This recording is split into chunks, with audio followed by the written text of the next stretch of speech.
Hey guys, what's going on? Welcome back to the channel. And today I wanted to talk about how to start a freelance photography business in 2024 in the fastest way possible. I think there's a lot of misconceptions about how to build a photography business, and a lot of upcoming photographers are just not sure the exact steps that they need to take to make this happen. Now, for those of you guys that don't know me, what's up? My name is Sean. I've been a professional travel photographer for the last 8 years, living between Bali and Thailand and basically traveling full time through my photography. In my opinion, it's the best job in the world, and I'm excited that you're embarking on your own adventure as well. Now, before I jump into it, if you guys want to learn more about how to build a successful photography business, check out my free 1-hour workshop, which covers the 5 essential steps that you need to take to make this happen. Okay, so I want to start off this video by talking about something that I've seen in a lot of other videos about how to start a photography business that I don't necessarily agree with. A lot of these videos will tell you that you have to do all of these different things in order to start a photography business. You need to register a business, you need to get the best camera, you need to get all these different things, and I don't think that's true at all. I've always found that the best way to start a business is to just start a business.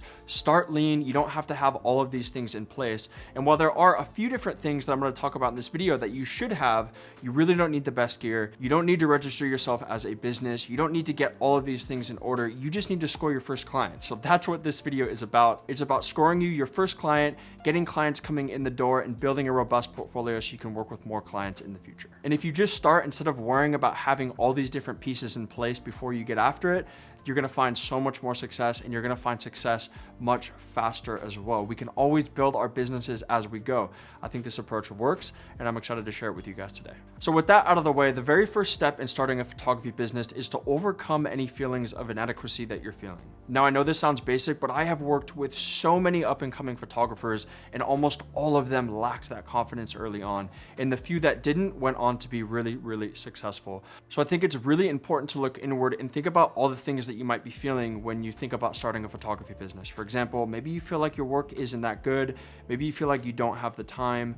Maybe you feel like your gear is not that good. There can be a number of different things, but the biggest one that I see is a lack of confidence. And I think everybody deals with these feelings of imposter syndrome, myself included. When I was first starting out, I hated my work, and it took a few friends to really build up my confidence to the point where I felt like I could actually put myself out there and go score clients and start making a living from photography. And if you don't think your work is that good, I was making $8,000 to $10,000 per month shooting on a crop sensor camera, delivering photos like this. So you really don't need to be the best photographer in the world in order to start things out. You just need to be good enough, and you're going to get better as you go. And step number 2 is to choose an ecosystem. And I do want to talk about gear a little bit because I think a lot of people really love to obsess about it. And it is important in the sense that it's a tool for us, right? It's a tool for us to capture our creative vision, but it is certainly not everything. I had my first $10,000 month as a photographer shooting with the Sony a6300 and a 50mm f1.8 and a 35mm f1.4 prime lenses. This was a super basic setup. It wasn't full frame, and it got the job done. Clients didn't know the difference. The photos looked really good, and because my marketing was so good, I had a lot of clients coming in the door. So when you're going out shopping for gear, choose an ecosystem. Don't necessarily focus on getting the best camera in the world. Go with Sony, go with Nikon, go with Canon. Those are all amazing camera brands, and they're all more than suitable for professional photography. And if you're pretty new to photography and you just want to start out as a side hustle, pick up an APS-C or crop sensor camera. These are going to be much cheaper, and they are more than capable of capturing professional photos. On the flip side of that, you can also pick up a second-hand full-frame camera, something like a Sony a7 III, which is still an incredible camera. You can get a really good deal on that, and that will get you into the full-frame ecosystem so you can start utilizing those full-frame lenses and building a really solid kit to move forward with. But all you really need is gear that's good enough. You can build up your arsenal as you grow as a photographer, and you just need something to start out with. And if that's a really basic beginner camera, then that's totally fine. You can still earn money with that. Now, step number 3 is to start building your portfolio and don't niche down. Now, I know I'm going to get a lot of hate in the comments for this, but I'm a firm believer that you do not need to select a niche when you're first starting out with photography. And the reason for that is because most photographers don't know what they want to shoot early on. The most important skill that a photographer can have is to be versatile. It's to be able to shoot in a wide range of lighting environments. It's to be able to work with a lot of different types of models. It's to be able to shoot in a wide range of scenarios. And the best way to do that is by shooting a lot of different things. If you just select one niche right off the bat, there's a chance that that niche couldn't be profitable. And also you might not be interested in that niche in 2 years. So instead of niching down in the beginning, we can actually build multiple portfolios, and then we can send the relevant portfolio to the client that we're reaching out to. So for example, in my portfolio, I have a commercial section, I have a portrait section, and I have a landscape section. And those are 3 different types of clients that I often work with. And when it comes to building your portfolio, you can build a portfolio in 30 minutes using a platform like Squarespace. This isn't sponsored by Squarespace, but I used them early on in my career and I still use them today.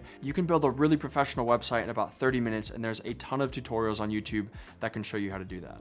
Now you might be thinking to yourself, Sean, I don't have any good photos to add into my portfolio. And I think this is a struggle that a lot of young photographers have when they're first starting out. But luckily we can create an insane portfolio in a matter of weeks by utilizing spec shoots. Now spec shoots are basically fake commercial shoots. So we grab a product that we like, that we want to shoot, we grab some friends, we grab a model, and we go out and we act like we're shooting that product in a commercial environment. This is going to give you some really professional looking images that you can put into your portfolio, and nobody needs to know that you didn't actually work with that brand. I used this early on in my career, and it was massive for building a really strong portfolio to reach out to clients with. And in my Finding Freedom program, I actually give students weekly mock briefs so they can go out and shoot images for their portfolio as if they were working with an actual client. But you really need to love the process of shooting and editing photos, and that's the most important thing for building a good portfolio, is to get out there, shoot, engage with your creativity, and become obsessed with creating, because you will walk away with some really marketable photos that you can have in your portfolio. Now, once you have your portfolio in place, it's time to start outreaching to clients. And one of the biggest misconceptions that I see a lot of photographers making is thinking they need to have a big social media following in order to score clients in this industry. But this couldn't be further from the truth. Most industry photographers don't actually have a social media following. You only see the ones on social media that have big followings because they're the loudest. Clients are mainly going to come to you in 2 ways, through word of mouth and through outreach. And outreach is essentially us cold emailing or DMing brands on Instagram, providing our services, showing our work, and offering value right off the bat. And the reason why this works is incredibly simple. We're putting our work and our services and the value that we can offer directly in front of a target customer. And when I was first starting out with photography, I used this to great effect while I was traveling in the US. At the time, I was living in Thailand and I needed to go home to visit my family, but I needed to make some money while I was home. So I reached out to hundreds of different cafes in Portland, San Francisco, and New York, and I ended up scoring $5,000 in jobs in about 3 weeks' time while I was traveling. I call this my mass outreach strategy, and I still use it today because it's so incredibly effective. And I talk about this quite a bit in my workshop, so if you guys want to check that out, once again, there's a link in the description. But I do want to mention a few outreach tips for when you're first starting out. Number 1 is focus on businesses that have a marketing budget to begin with, and often these are going to be product brands. One of the biggest earners for us as photographers is commercial photography, or shooting products for product brands. And there are a million different brands that we can find around the world on Instagram, and we can reach out to those brands, offer our services, show them our work, and score paid jobs with those clients. But you want to make sure that you're reaching out to brands that are going to resonate with the photos in your portfolio. So if you have a bunch of photos of watches in your portfolio, reach out to watch brands, but maybe don't reach out to brands selling diapers for babies. You want to make sure that the brand is going to resonate with the photos in your portfolio. The next tip is to make sure your email is good. And one of the biggest mistakes so many photographers make is they talk about themselves way too much in their outreach message, whether it's a DM or an email. You need to get to the point, briefly introduce yourself, and immediately jump into the value that you can provide that specific brand. This is ultimately a sales email, and we really need to communicate as much value as we possibly can in that first message. Now, if you guys want to see the exact email and DM templates that I've used over the years to score clients, check out Perfect Pitches. There's a link in the description, and it has a bunch of email and DM templates, as well as a detailed pitching guide. So you can go out, you can reach out to brands and know you're saying the right thing and start scoring jobs as soon as this weekend. Now, the last tip I have is if you're really just starting out, I do highly recommend working for free. And the reason why this is so great for us early on is because it's an incredible way to build our portfolio, and it also gets our foot in the door with different brands. For example, I always wanted to work with DJI, but I couldn't quite get my foot in the door. So I reached out to them and I offered to work for free on a project. I shot those images, I shot the video, I sent it to them, and they absolutely loved it. And then when their next campaign came around, I got paid to be part of that campaign. So working for free is a really amazing tool for us early on to build connections, to build a portfolio, to gain experience, and I highly, highly recommend it early on. But keyword here, early on. You don't want to be doing this forever. We need to make a living, and this is only relevant when you're just starting out and you really want to build that portfolio. Now, next up, we want to develop a base rate for our photography. And I know a lot of photographers struggle with pricing because it's difficult. Pricing is never fun, and it's always something that we're constantly working on throughout our career. Now, a base rate is exactly what it sounds like. It's the minimum amount that you will accept for a shoot. Now, early on, this might be $250, this might be $300, $500, or even $2,000 or $5,000 once you get that far on in your career. And the reason why this is so important to us is because it allows us to immediately dismiss clients that are not within our budget, that are not within our time. It gives us a general understanding in what we should be earning in jobs, and it also helps us quote for each individual job as they come. Now, when you do price your services, always price higher than your base rate so you can come back down if you need to meet the client's demands and also make them feel like they're getting a deal. Now, in terms of your specific base rate, this is really going to depend on how far you are in your career. Back in the day when I first started out, it was $250, but now I won't go out on a shoot for less than $2,000, and that's quite a small shoot. So think about this a little bit and think about how much you want to be earning from your photography jobs and come up with a base rate for your services. Now, obviously pricing is a big topic and I can really go into this and talk about this for hours. If you guys want me to make a more detailed video on pricing, let me know in the comments down below. That is something I'd be willing to make for you guys to kind of expand on how to price your work and how to fit into any given market. Now, up to this point, we've talked about building a portfolio, outreaching to clients, developing that base rate. Now, once we have all of these things in place, we need to make sure that we're delivering the client a smooth experience. And this really isn't that difficult. A lot of photographers are not very good at communicating with their client, at meeting their client's needs. And the most important thing that you can do to make sure your client is having a good experience is to just communicate with them.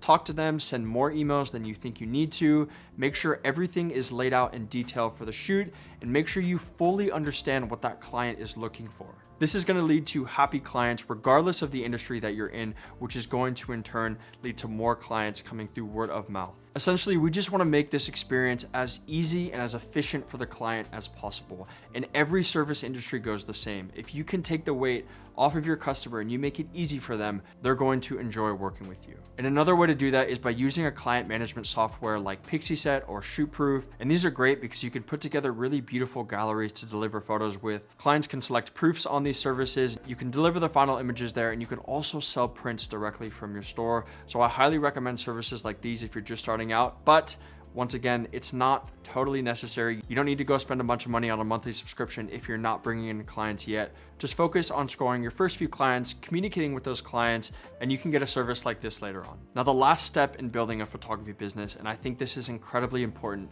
for any business, is to stay curious. Keep learning about how you can provide a better service to your client. Keep learning about how you can capture better photos. Speak with other photographers. Look at what other photographers are doing. I think it's important to really stay present in this industry. You cannot go this alone. So connect with other photographers, ask them questions, and be curious about how they're running their photography businesses. It's amazing how much one small tip can completely revolutionize your business. And this was really important for me early on because I learned a lot from all the different photographers that I was hanging out with, that I was shooting with, and I was able to ask them questions about how to run a photography business and pick up little tidbits here and there, and that massively helped my business in the long run. Now, starting a photography business can be a bit of a grind early on, but my fondest memories of being a professional photographer was when I was first starting out in this industry. I was completely broke. I was living in northern Thailand. I had just quit my full-time job, and I was living paycheck to paycheck, trying to make something work,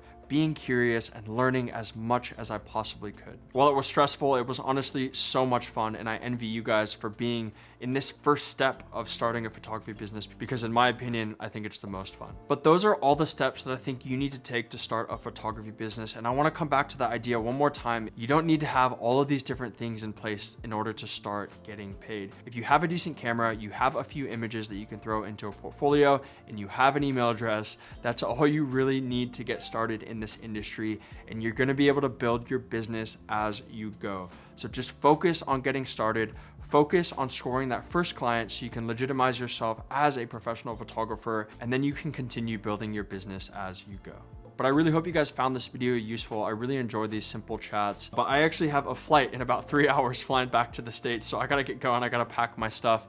But thank you guys so much for watching. And once again, if you want to check out my free workshop, there's a link in the description. And that dives into some of the topics that we discussed here today a little bit more, and will give you a really clear framework on how to start a photography business in 2024. But thank you guys so much for watching. I will chat with you again soon, and I hope you have a great day.